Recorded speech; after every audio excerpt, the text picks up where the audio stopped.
Hello, I'm Jonah. Welcome back to Think Out Loud.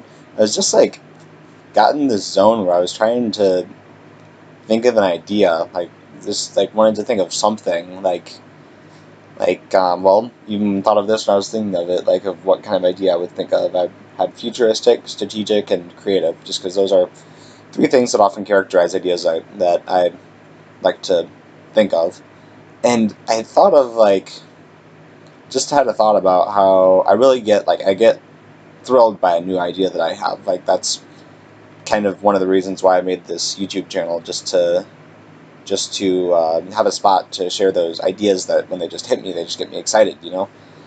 And but I had the thought that more often than I'd like to admit, I get that idea, but then I don't complete it. And I mean, I have done something done long-term projects where I've been oh yeah, I've got to get satisfaction from it. And I mean, I enjoy that satisfaction, but also the thrill I get from coming up with a new idea is also really exciting. So like, and it's something that because I get that thrill often when I come up with new ideas, but I don't get that satisfaction as much from finishing it in the long term.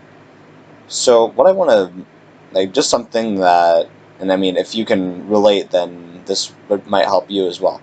But something that I think would be good to balance is just working on ideas that you have, but working on them in the long term. So even if it's not as thrilling you as much as it did when you first had the idea, you can still work on it and get the satisfaction from a completed work.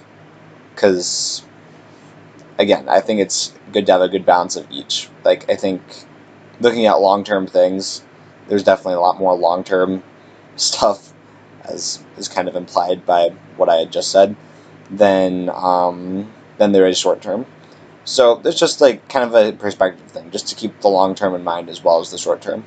Um, as always, feel free to leave a comment, leave your thoughts. I'd love to hear it.